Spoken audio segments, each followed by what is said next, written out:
So I'm going to do a talk, I'm calling it Intensifying Connections, some things that I've learned about emotions, both mine and other people's. My Twitter handle is down here, but I imagine lots of people will be on the Discord at this point.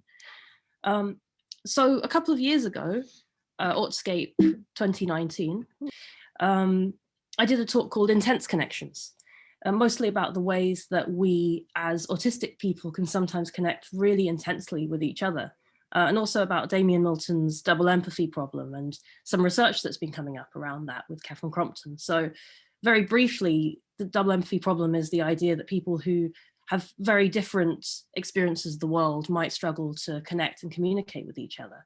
And also that people who are more similar might communicate better. And that might account in a large part for the ways that we do connect better with each other, but also that disconnect that happens so often between autistic and non-autistic people. So in that talk, I explored sort of what that means for our community and also what that might mean for us individually. And you can find that text for that online. But that's sort of the context for this talk, because this is like part two in a way, although it also stands on its own. Because around that time, and since then, I've been doing a lot more thinking about how we understand ourselves and how we read other people, how emotions work, how all of that might fit together. I've done quite a lot of work on emotions myself, like just understanding what they are, how I sense them. I also worked on some research around counselling for autistic people. I also got my certificate recently in counselling skills. I just finished that earlier this year. And I'm now a trainee counsellor working on getting qualified, hopefully sometime in the next year. So far, that's been a really interesting and relevant journey in all of this exploration. So what I'd like to talk about today is about some of the stuff that's come out of all of these themes since my last talk. So about emotions, empathy, working across neurotypes, and some of the things that we as autistic people are often told that we can't do or that we can't be good at, which I just think is wrong. I really want to challenge. So let's start with emotions. Right, this is the most minimalist slide you're going to get. So in common with many autistic people, I've struggled for a really long time with both identifying and describing how I'm feeling, which a lot of people now have talked about as alexithymia. And actually, it's not just something that's restricted to emotions, it could be sort of physical sensations as well. Like I can even give an example, like today or recently, I didn't feel nervous at all. I didn't think I did. I didn't feel emotionally nervous, kind of preparing for this talk, but my guts have been just all over the place. I just like my stomach has been like it's full of ferrets or something. And, it was only until kind of late yesterday that I thought, oh, maybe I'm anxious. Maybe this is about the talk. Maybe this isn't all that cheese that I ate. So, I might be uncertain about sort of whether I'm feeling something physically or psychologically. I might be unsure whether I'm feeling restless or I just need to pee. I might be not sure that what exactly that I'm feeling, but I know that something is going on. And I think that's something that's quite common for a lot of us. And when I think about alexithymia, I don't, this idea that sort of we can't sense our emotions or that we struggle to identify or communicate our emotions. I don't want to sort of dismiss the idea that, maybe for some people, some people might just innately, whatever that means, innately be unable to identify what's happening inside, or that there might be some innate reason why some of us might struggle with it more. But one of the things I started to learn, and as I started getting more in touch with my own emotions and also my own physical sensations, and as I spoke with more autistic people about this, is that I don't think a lot of us have had many opportunities to learn to identify how we feel. And because what we feel can often go against what people expect. So we get invalidated, we get told, no, you can't possibly be feeling that, that's wrong.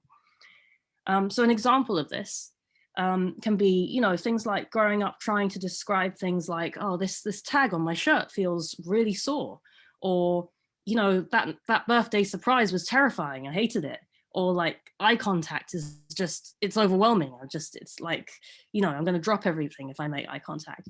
Only to be told, like, no, you can't be right. That's not what anyone feels. That's wrong. And that makes us really doubt our own lived experience. It makes us doubt, how we're feeling.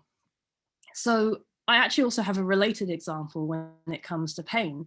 I have EDS, which, in common with a lot of autistic people. I had really excruciating pain in my legs growing up, but all of the adults around me told me that I couldn't possibly be hurting. So I grew up feeling really confused about what pain even is and what counts as hurting. So you can see here, like, I know I'm conflating physical feelings and emotions here. There's a reason for that. I don't think it's really helpful to draw a clear distinction between the two. And actually, I think trying to do that has actually led to more confusion for a lot of us.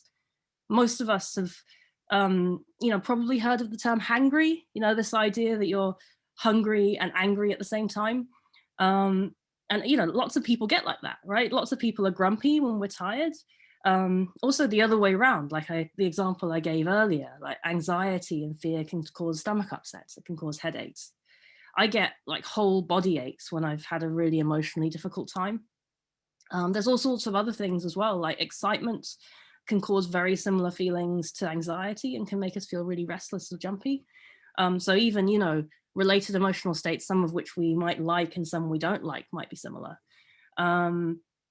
And actually, things that happen around us, other factors, can also make us feel things more intensely or less intensely. So, for example, sometimes when I'm really, really overwhelmed, everything gets to me. So I think, oh, if I just hear one more bad sound, if just one more thing happens, I'm gonna, I don't know, like spontaneously turn inside out or something. It just feels awful, right? But if I get through that point of overwhelm to something even worse, I'll shut down and I stop feeling anything at all. I just, I'm not noticing if I'm too hot or too cold. I'm not noticing if my shoes are uncomfortable. I stop noticing all noise. And I think, there's something in there possibly about my body just going, right, if we hear any more, we're going to turn inside out. So let's just shut everything down.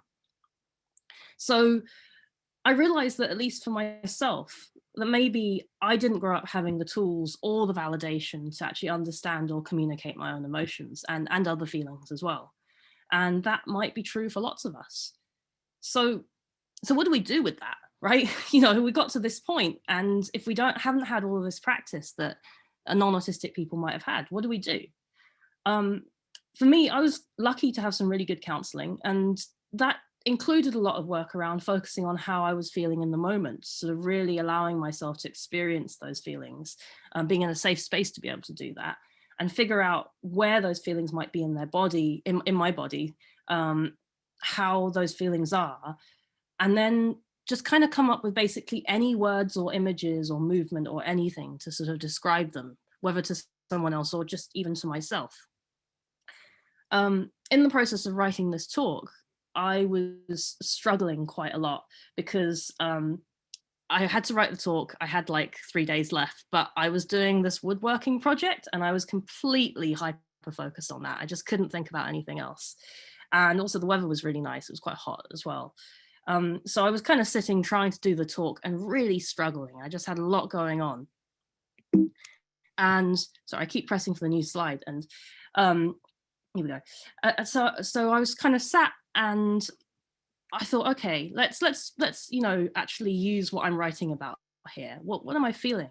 And the first image that came to mind, sort of sensory, kind of whole sensory thing that came to mind, was I felt like I was sitting inside a wet, hot clay pot. And I was getting all of this sticky, wet clay under my fingernails. And I wanted to get out in the cool air. Like, it was just horrible and stifling in there, but the clay was really difficult. And I was like trying to claw through it, and it was all getting under my hands. And like, I thought about it a bit more. I thought, actually, this clay is really nice to smoosh around. It's a nice texture, but I just don't like being stuck in this clay pot. It's horrible. I'd much rather be outside of it playing with it. And so I wrote that metaphor. I just kind of wrote it down. And then I thought, what does this mean for this moment? Like, what does it mean for me if I was to turn this around for how I'm feeling? And I thought, yeah, I actually feel really trapped. I feel trapped, like I'm trapped inside a clay pot, because I've got this word limit to fit this talk outside roughly half an hour. I've got a time limit that I'm not really focusing on very well. I want to be going and doing woodwork. I want to get this done right. I want it to be really good. So I'm feeling quite frustrated and trapped by the time and all of the other constraints. But also the material, the interest, the ideas, all of the stuff in there, I actually really like. I like this is just, there's something really satisfying about smooshing these ideas around. So what can I do with this image? I did draw an image of myself stuck in a pot, but like, so what can I do with this image? Well, I thought, well, okay, let's deal with the hot and cramped thing first. I feel hot and cramped because, oh, because I'm really scrunched up. I'm sitting in like a really uncomfortable position in a hot room. So I took myself outside and I stretched out. And okay, what do I do with the constraints? Well, let's forget about the constraints for a minute and just write something fun. So I wrote this bit and inserted it into the talk. And that kind of pulled me out of that kind of whole idea of if I just said I'm frustrated, annoyed, stuck, you know, I couldn't do much with that. But using an image gave me more opportunities to actually understand what was happening in myself, what exactly is going on. And I think there's something really, potentially really powerful about building a sort of emotional dictionary or vocabulary around our own sort of feelings, you know, and what they look like, what they feel like, what they mean. And it doesn't have to be, you know, if you're not a visual person, I know some people do, you know, aren't able to sort of create pictures in their heads, but we can use kind of all kinds of other things as well. So this next slide is just a small sample of things that I put together that like have resonance for me. So you could use images or you could use sort of sensory sensations, you know, textures, smells, sounds. You could even use, you know, patterns or things like memories or references to things we're into. Like actually a lot of us already use reaction GIFs on the internet. And I think that that is actually a kind of emotional vocabulary in itself that is more nuanced than all of the words that we use sometimes. I do a lot of drawings, so some of these are my own drawings, and the bottom left one is actually one that I use to sort of illustrate this rumble that comes up before meltdown. So it's kind of lots of snakes and wolves inside a silhouette of myself scrunched up. For just quick kind of image description, very briefly, there's also pictures in here of water hitting against rocks like waves and calm water. There's a still from a GIF of Kermit doing the sort of excitement flapping. There's a cartoon I drew of me with a T-Rex head screaming. There's some lovely soft mossy rocks. There's a grimacing balloon kind of going just like, ah. And there's a really unimpressed looking puppy. So a mixture of different emotions that I quite found resonant for me and I quite like to use. You know, other things that we could use are sort of just anything that has resonance for us, basically. And we can, you know, it can include writing and wordplay. It can include kind of taking some words and mashing them together, or sort of bits of sounds that work well as words. And you can collect them in a book or a journal. We can really play with ways to describe what's happening and the sensations involved. And the key thing is not worrying about whether it makes sense or not, because like it's about starting to identify those feelings as being there in the first place and what they're like before we actually come back and look at them and go, what's that? And this is actually important, not just because it could be a starting point for communicating how we're feeling, but also because describing and naming things can really help us separate them from other things and help us understand them better. So an analogy, I really like going outside and identifying mushrooms and plants, insects. I like going in the woods and just looking for things. Before I started really learning about plants, I came to plants quite late. I'd walk through like the courtyard just nearby my block of flats and see like some yellow flowers. Maybe there'd be a dandelion in there because I know what dandelions are, right? So, but when I started learning about the different plants and, you know, their different features, the structures, the different names, I could start to see just how biodiverse and different each place around me in my local area might be. So there weren't just dandelions, there might be hawkweeds, there might be ragworts, there might be nippleworts, there might be groundsel, there might be wall lettuce. And these are just some of the yellow dandelion relatives, right? it's the same with feelings. The more we observe and describe our different internal states, the more different ones we'll learn to identify and notice. So this could be really interesting for those of us who really like to categorize and collect and sort of organize, systematize. I like to think of it as sort of creating a taxonomy of feelings through language and ideas that make sense to us, so that we can better understand our internal landscape and how our different experiences and feelings interact, and how it all fits together. So how we are in the different seasons of our lives at different times. What's also been really interesting for me as I got further into my counselling training is just how useful this idea of building a sort of emotional dictionary, rather than using these kind of culturally defined, pre-made, store-bought emotion words, can be when it comes to working with people of all different neurotypes. So I found that actually using standard emotion words to reflect others' emotional states was often actually really unhelpful. It was really unspecific, and also emotion words are quite individual. So angry could mean like a lot of different things, right? It could mean, we might have different associations with it as well. Like some people might be really ashamed of feeling anger, and other people might find it really liberating, really cathartic. Like if I just said, I feel angry, I can mean feeling really stuck. I could mean needing to do something. I might want someone else to do something. It might be all different kinds of anger. When I use sort of metaphorical, visual or sensory images, people often responded really enthusiastically because it was trying to capture something more specific. And it also gave both of us kind of space and permission to play more. And I think playing is so important in emotional communication, and a space to sort of throw out this standard vocabulary if it was unhelpful. You could still use it if it was useful, but we didn't have to use it. And maybe be able to look at the feeling and situation without so much baggage that's attached to all of the conventional words. So that was quite useful when communicating about emotions. So let's talk a bit more about counselling, because this is kind of where this is the sort of where I'm exploring all of this, really. I didn't originally go into counselling training to become a counsellor. I'd just done a piece of research with my colleague and friend Colin, who's a great autistic counsellor, on autistic people's experiences of counselling.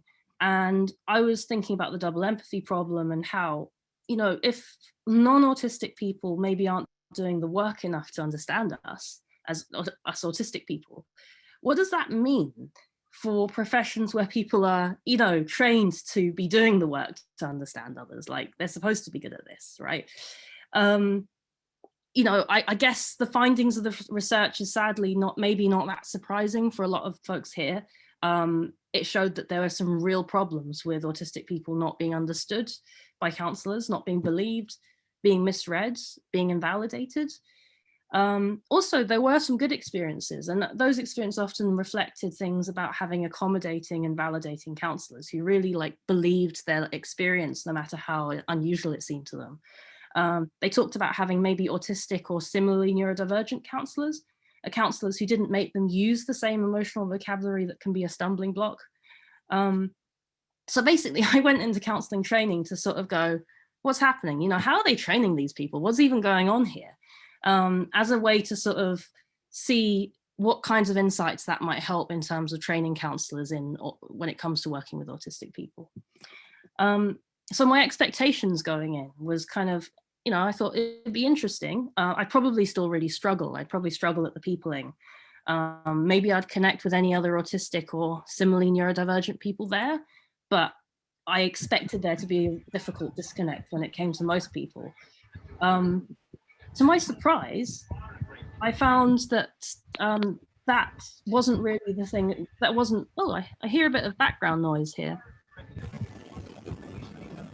There's like a lot of background noise. I just got a message asking that the host wanted me to unmute, so maybe that went to everybody and everybody's been accidentally unmuted. Mm-hmm. Oh, right. I muted myself. I did not request that. Sorry, right, that's fine. Thanks. So yeah, so I kind of expected to really feel a disconnect. To my surprise, I found that actually I found a job I really love. I actually really love counselling, and I think I might be really suited to it. And also that I was connecting with everyone. You know, I mean, I was sort of finding ways to make meaningful connections with all kinds of people that I never really expected to be able to connect with. Another thing I noticed was that while you'd expect counseling training to attract a lot of people who, you know, consider themselves really good at empathizing, it seemed like actually quite often those people struggled as much, if not more, when it came to that learning curve of listening and responding helpfully and sensing what might be going on, than you know, me is and everyone else. And this got me thinking a lot about empathy a lot more again. And just how unhelpful a concept it can be. Like, we have some really messed up ideas when it comes to what empathy is, I think. So, for example, I've talked about this before, but sort of a person might be seen as really empathetic because they're more similar to the majority than those around them in their experiences and reactions. So they're guessing others' experiences and reactions more of the time because it's, you know, that it's a majority in the day-to-day lives. This can lead to sort of confirmation bias, where because they've been guessing things right a lot, they think, oh, it must be an innate ability that means reading others correctly is what they're good at. And then that gets kind of framed as empathy sometimes. And possibly something else that happens is anyone who doesn't fit that kind of expectation is seen as weird, you know, odd. And a lot of autistic people get that kind of reaction, right? Like, you know, people might go, you're not happy about your job promotion? Oh, well, that's something wrong with you then. It's not something wrong with my expectation. But here's the thing, right? It's not any kind of sort of magical mind reading. It's you know, if that's happening, there's probably at least some projection in there. So they might be saying, well, if it were me, I'd feel like this, right? Based on the experiences of being in a majority group. So I could do the same when I work with people with very similar autistic experiences to me, right? I might say to someone who said they haven't felt like they fit in all their lives, I could say, oh, is it a bit like growing up without an instruction manual when everybody else has one? And, you know, if they haven't heard that metaphor before, they might say, yeah, how did you know? And, you know, it's not magic. It's me making an educated guess based on the kinds of narratives we already have in our community. Here we're in the majority, which is kind of interesting. So what even is empathy? Like, what is it really? I really don't think it should be about having the most normative experiences.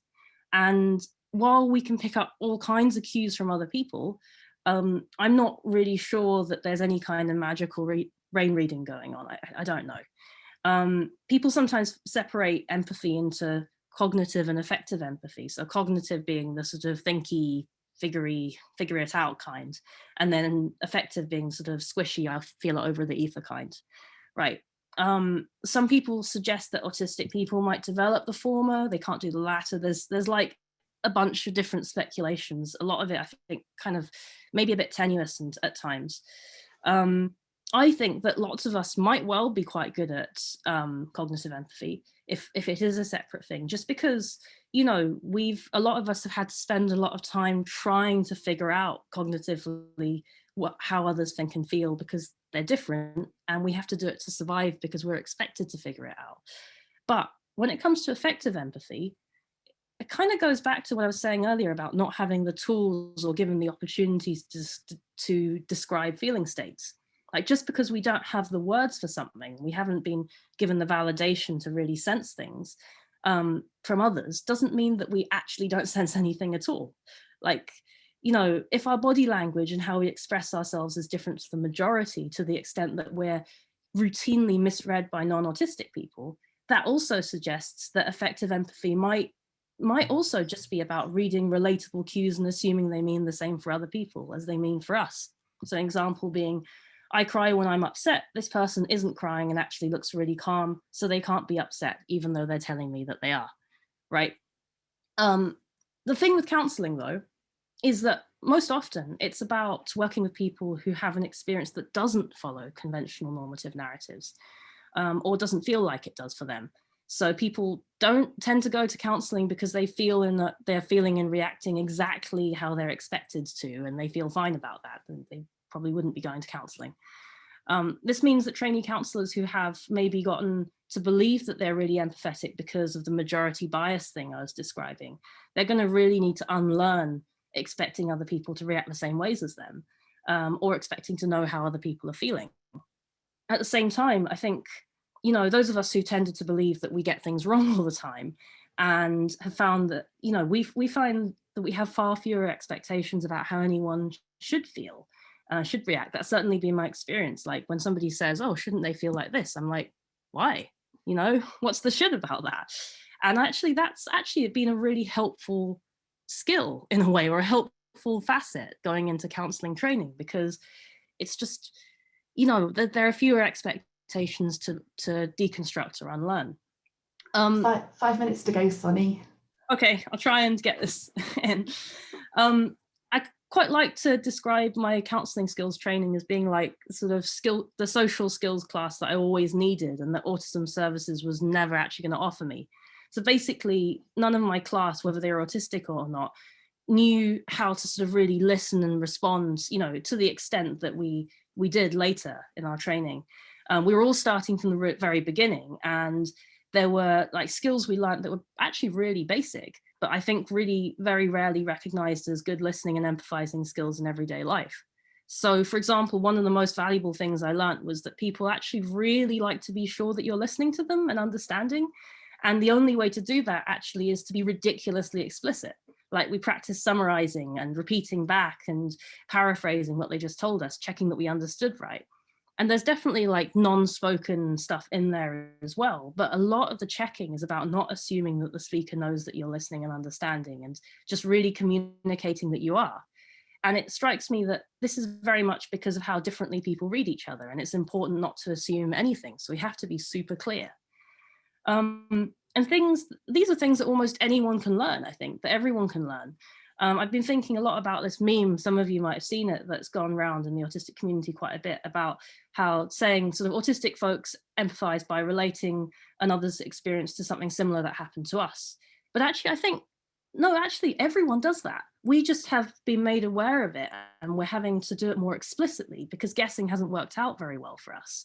And actually, the reason that people don't always like that kind of relating isn't some deep cultural difference, I think, but it's more because when we relate our own experiences to someone else's, when we say, oh yeah, this happened to us, so this happened to me once, it can sometimes, not always, feel like we're making it about us, especially if the feelings and reactions are really different. It can be quite frustrating. It can even be like we're telling them how to feel. And this can be true whether we're talking to another autistic person or a non-autistic person. It doesn't mean that we can't use our own experiences, but it might be more about checking whether it's the same or different. So it might be like, did you feel like this thing that I felt, or was it something different? Rather than just being like, oh yeah, that happened to me once and I felt like this. I promise I've nearly finished. So alongside these practical skills, there are also possibly advantages actually to being autistic. I think I sort of talked about the expectations sort of not being the same, but and not having sort of any real expectation of how people should feel. But I also had quite a bit of feedback about sort of being very intensely focused and being able to follow very winding explorations. And I think there's something about sort of monotropism here, and kind of being really intensely focused on the things that I'm interested in, that has been quite useful in this kind of work. And actually, I think that there's sort of a lot of things about counselling that can suit autistic people, some autistic people at least, generally quite well. And it makes me feel like this is actually a really unexpectedly good job for me. I'm in charge of my own time, my own spoons. I only have to see people one at a time.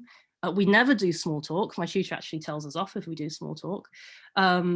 We have intensive, meaningful connections with lots of different kinds of people, but it's like clearly boundaried with a fixed end time. We get to hear about what's really important to other people, their passions, things they care deeply about, things that might worry them. So all of these things are just sort of so deeply important and suited to the way that I connect with other people. I'm going to skip a bit at the end and just sort of get to the conclusion. I think, so basically a big theme of everything I've talked about so far is about figuring out how to do things my own way and our own way. So the social skills that I gained are very much my own ways of doing things. Nobody said to me, this is how you people, this is how you socially interact. I'm still weird, I'm still intense, I still get overwhelmed. I still connect with people. I connect with people better, but I do it differently. I do it my way, right? So I'm really excited for a world where many more autistic people can learn to do things our way, rather than the ways that we're told we should be doing them. And by that, I don't mean like each of us individually going off into our separate enclaves, but actually collaborating with our different and varied ways of being. A good counselling relationship is about collaboration, I think, and about building a relationship together based on who the counsellor is and who the person coming to counselling is. So how they communicate, how the furniture is arranged, the emotional vocabulary, that's all going to be built together by the two of them to create something unique and accessible and workable for both of them. And this is actually true for all kinds of relationships, for our communities, for the work that we do. That, you know, all of these relationships ideally should be built up of sort of compromises and amalgams of based on our different needs and different communication styles and ways of seeing the world. So that's why we really badly need more autistic and other neurodivergent, otherwise different people in counselling, in teaching, in all kinds of peopling professions. There's just so much more potential for different people to figure out how to do things in ways that work for them, their way. If there were more of us in these kinds of roles without so much that weight of normative expectations and majority pressures. Autistic people have been done just an incredible, absolutely criminal disservice in being told that we're bad at empathizing or even lack it, in being told that we can't be social, that we don't know our own feelings, that we don't have theory of mind.